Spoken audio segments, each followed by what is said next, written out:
What's up, everyone? And today is another day, and I'm gonna be telling you one thing, that the reason why you should not use the traveling agents. You wanna know why? Stay tuned, because the video is just about to get started.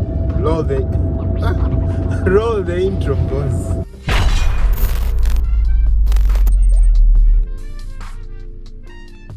So one of the things that I really want to summarize here is when I say location based on Safari. So for example, those trips that you actually take whereby you kind of have to use the Safari, of course. I'm going to talk about the Safari. So when you're using those basing on the Safari, it's always like written down, like it's always there. You can't change that, because if it's, for example, it's from Ngorongoro to, let's say, Serengeti, or it's from Mikumi National Park, like most of the times you really cannot, like you cannot change those destinations. Like if they have already talked to their hotels and they have talked to, wait a minute, yeah, so they have talked to, for example, like the hotels that you guys are going to stay in, like you cannot change that it remains the same, like most of the time, like it doesn't change. So one of the things that is it's not a disadvantage, but it's one of the things that you really need to be like, you need to understand, like they don't change if in case you're not interested, like, okay, because the moment you're actually paying for the amount of money, like for example, if you're paying, like you are going to a safari, right? You're going to Serengeti, maybe you're using a safari, and they have told you like different places, like you're probably gonna visit 3 places. You already know that, so you already have your itinerary. How do they call that? So like it's not something that you can change. And some of the people here, they'll say yes, they would love to have that being scheduled up for them. But on my side, I think I like to like plan everything on my own. So I don't really prefer someone planning things for me. And the other second thing is that these people with the safari agents, they can be kind of expensive, because sincerely, like I would check some of the safari agents, and they'll tell you that for one person you're going to pay $2,400 US. $2,400 US. That is just for one person in 2 nights sleep, if not 3 nights sleep. Now if I kind of think of $2,000 US, $2,000 US to Tanzanian shillings, oh my god, probably they're making a lot of money, right? They're making a lot of money out of it, of course, in a business. But at the same time, when you come to your side, it's really not a good thing. It's really not a good deal. So if you're seeing those advertisements, for example, like you're paying $900 US for just going to like a 3-night or 2-night location, I don't think it's really a good thing, because sincerely, you can make a real good budget out of even $200 US, and all that 400 you can save that, because even though you are a foreigner, you're subjected to certain taxes that are actually out of the subject, that the fact you could be a Tanzanian, or you could be like a mainland, but it doesn't mean that you shouldn't go all those taxes plus their fees. Of course, there's some people actually talking about, like, if you use the agents, you are literally not going to pay them so much, or even if you pay them, it's not that much. They get paid by the hotels. No, they don't do that. They get advantage from the hotels, that they can get accommodations from them, so as they can give it to you, and it's not for free. You're paying your own money. It goes there straight. The best way is just going there. And if you haven't seen, I did a video and trying to elaborate and trying to say on how you can get cheap hotels, and I'll be doing reviews of so many hotels. So maybe probably you want to go to that hotel, maybe I've already done a review about it, and I've been honest, I've showed you the things that you'll be getting, so you're going to check it right there. So let's get to the third thing. So another thing that I really want to talk about, by the way, I'm in the car. Another thing that I really want to talk about is there is no local experience. Just to be honest with this thing is, what I want to say is, most of the times that you are taken to a safari, you'll end up staying in a big hotel. For example, it's gonna be something, I don't know, like those big hotels, like very expensive hotels, and rarely you would see that there is a local experience in a safari tour. That's really disappointing, and I'm sorry for those guys who are actually doing the safari thing, though some of them we do collaborate, but I really sincerely choose the ones that are really, I'm sure of that they're good enough. So even if I would recommend you, I know you're not gonna spend a lot of money. So literally, there are those companies whereby they would like charge you so much time, like so much money, which I've already talked about. But the local experiences also, they're not there. Now what's the point of like coming to a country that you are literally new and you don't experience the local experience? I don't think there's a point of you coming to a country to experience and then you're just going to experience the luxuries. Of course, you're gonna go to the Serengeti, you're gonna see the animals. Yeah, it's okay, but the point of being here as a traveler, of course, there's a difference between a traveler and a tourist. If you haven't known, there's a video for that. Just go and check that out. But yeah, there is. But what's the point if there is no like the local experience? You can talk to the locals, you can share. And most of the times, even if they say like there's a bus. Okay. By the way, I'm waiting for the bus right now to go to Kariakoo. If you haven't seen my videos about Kariakoo and all the Mwendokasi issues, right now is the moment you should go and check that out after this video ends, because I'm waiting for a Mwendokasi, then leave this car here. So back to the point, it's the fact that you're actually going to see them taking you around the city tour. I've seen that it's called the Dar es Salaam City Tour thing. Yeah, that's how they call it. But it's really not worth it. Like, who is gonna pay 40, if not 50, if not like how much is it, 100 just for a city tour? I don't know. People do that. I'm not saying of course you shouldn't. Yes, I'm saying the truth, you shouldn't pay for that.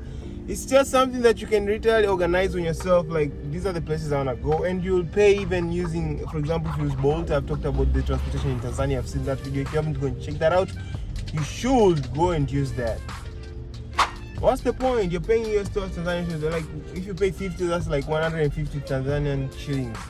Hey, that is too much. Like, you would even spend like 20, not even 20 is kind of small. Like, at least 30, if not 20, if not 40. But you're paying 50 and above. Like, why do you have to do that? You just have to plan. I don't know. Maybe probably those people who actually use a lot of travels like that, they're used to like being planned things. I don't know. But I'm not saying in a bad way, but that's just the reality. So the other thing that actually really is about this issue of using travel. So the other thing about this safari agents is it doesn't give you prioritization of like planning, because once you have paid for that money for real, it's already down, and it's gonna be expensive. As I say, it's already down. You can't plan anything, so what you have to do is just be there for your trip, and everything's gonna go smooth. Hopefully, if you get stuck, they're gonna help you. Hopefully everything goes well. I'm not saying in a bad way, but I'm just trying to point out everything about these safari agents. Yeah, I've never used one, but I have a couple of friends who have actually literally used, and they've had their complaints. They've talked to me. And really, that's just the truth, you know. It's the hard truth. Another thing, what I want to talk about is, it's not for solo travelers. To be honest, if you're a solo traveler, I would really not recommend you to use the traveling agents. I've seen people using it, people are still using them, but if you're a solo traveler, it's better you just plan out. You're gonna save a lot of money. But if you're a family, like if you're a family or group together going to a travel, and even if you're solo travelers, and your guy, and you're literally moving to different places, you should not use them, because it's very convenient. You guys are gonna book and plan your trip very well. Of course, there's some downfall always. Nothing has got a free smooth thing. Like, there's gotta be a downfall everywhere. So what I would think is, probably you guys should organize yourself and literally book something, book a ticket, book whatsoever together and go. If you're actually in a family group, or maybe like a family trip, I could consider like a safari, but still I would plan my shit and just go there. I would never use a safari, and if I did, maybe probably I'm collaborating with them, something of those lines. But personally, giving out my money, it's kind of hard if I think of, because I don't know. And probably most of the things that these safari agents are actually in Africa. I haven't heard of the safari in Asia, so they're just in Africa here. And most of them, they're foreigners' company. Are you seeing what I'm seeing right now? Anyway, if you haven't realized that too, yeah, that's true. Most of them, they are actually foreigners' companies. Yeah, it's the hard truth, but that's the truth. Like, most of them, that's safari companies. By the way, Mwendokasi has just passed away, and I'm left alone because I was recording this video. Oh my god.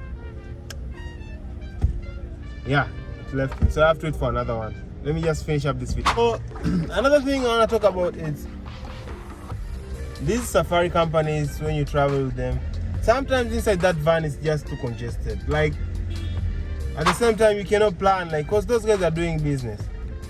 You'll never know, like, they're gonna pick how many people. Of course, they do maximize until 8. Yeah, they do maximize until that, but they don't really have like a specific, like, hey, in this trip you're gonna have like only 60 or 2. They do as many as they can accumulate so as they get more money, so they can run their business. So it's kind of, sometimes if you're not comfortable with the situation, you might find yourself like, oh my god, so I can't even really move out of this thing. But if you really had your own travel, you can say, no, I don't need the experience, I'm moving out of this place and you're moving. But then they don't have refunds, so once you pay, once you're inside, that's how you get your shit done, and that's what you're gonna get done. So yeah, that's just it. The thing is, they don't, of course there are some assurances of like good services, but sometimes it's not gonna be like you are going to use this company you have assured, because some of the companies, nobody has come across such company that has used it, because there's always the first time for everything. But at the same time, you're not assured with the services, because you're just gonna book and you have seen people saying good things. That's why you're just trying to book it, but it's not assured that it's gonna be 100% efficient. There's always like some problems on the way, so it's not that much of a good thing. And another thing is that some of these, like the companies themselves, they don't really give you everything that they write there. So some services, they may not be available and you'll be disappointed, but it's an okay, since you already paid your money, you can't get it out, so you have to finish your stuff. But my advice, just get yourself planned and do your thing. Don't get this. Of course, so this is not going to be touching to everyone, I know, but it's kind of something that I should just point out, because sometimes, yes, you may say that you have arrived on the location and you just want to have some moments together as your family, speak to each other, like check the environment and see around, see the view and stuff like that. But there's always that time that you need to take a picture for your memory, right? Yeah, but sometimes the time is not there for you. Exactly, that's what I mean. Like sometimes these people, they just like, hey, it's rush hour, it's time to move, but you're literally doing a review, for example, on the place that you guys stayed, and you're actually just making some videos. For those people who actually liking to be creative, so they're like trying to record some small videos, those guys won't give you the time. They'll be telling you time is money, and they can just do that. So since they're already having your money, they have the power, so they'll be like, you gotta do things fast, and they'll be like moving away. And you have to like cope with them by literally doing whatever they want, like going with them. So you can't stay behind, because nobody wants to stay behind. So that's kind of concern to me if I was using if I'm using those safari agents. And for example, that's a good example. Or sometimes you go to a location and it's only going to be there for like, you're gonna be there for 1 hour because you have to rush to another place. But if it was you had planned that you're gonna spend the whole day, 10 hours, 24 hours, doesn't really matter. Like, you stay there, you do your thing. Nobody really cares how much time you spend over there. Nobody really cares how much time you spend over that time. But it's just the fact that because the time is already scheduled for you, you can't do anything about it. So you gotta do whatsoever they want. That's kind of concern to me as a creative. And last but not least, of course, like the reality and like what you see on the pictures, they really like a knockoff so many times. I think this is an internet thing, because most of the time when you hype things up and then you go to the reality, like for real, let's just be honest. I want to say something. Like, for example, there's a video that I did about a certain hotel in my channel. Of course, if you check the pictures that I showed, yeah, I didn't overhype them, but I did, like, not because of the editing, but it's just like sometimes when you remove the perception, the normal view of the eye, and you show them another way, in another angle, for instance, like upper view or some certain down views, it kind of shows something significant, like it's an attractive place that you could be. But once you arrive there, you're like, oh my god, this is just a normal place. Like, people hyped it so much, so people tend to hype things. So the thing that you really find out is that the reality versus Instagram or whatever, YouTube versus reality, they really don't really match. Like the pictures that they show, the videos don't really like Makes sense. Like they don't. One of the last points that I'm about to say, it's gonna be hard for some of you guys, but I think you just have to. It's like a waste of self-esteem. Did I even say that correct? It's like a waste of self-esteem. Exactly. Like, what's the point of letting someone arrange your trips? Why did you even have to like think of a trip in the first place if you can't arrange your own stuff? I don't know. I'm not saying in a bad way, but I'm just trying to think like, what's the point? Anyway, I think that's according to me. That's what I think. Let me know what you think, by the way. And I also did a video but giving you the reason why you should use the traveling agencies. Of course, I gave you the reason, so probably you figure out like understanding which is the best way for you to like use the traveling agency or not to use. Maybe the reasons will be good enough for you not to use, or maybe the other reasons will be good enough for you to use the traveling agency. Until then, make sure to check that video too on how I convinced you on I gave you the reason why you should use the traveling agency. Until then, make sure to check the other videos about Tanzania, and I hope you enjoyed. If you wanna stay, if you wanna go to any place and you really don't know about that place, let me know before you come so I can go and check it out for you, so you may come here and knowing what you're going to get. I'm interested to hear where you'll be having your next travel. Until then, guys, hope you guys have actually gotten something new. If not new, you have understood this whole video. And there'll be more videos coming up, so be sure to hit subscribe if you're interested in knowing more about Tanzania. And until then, see you next time and enjoy. Of course, enjoy the videos. See ya.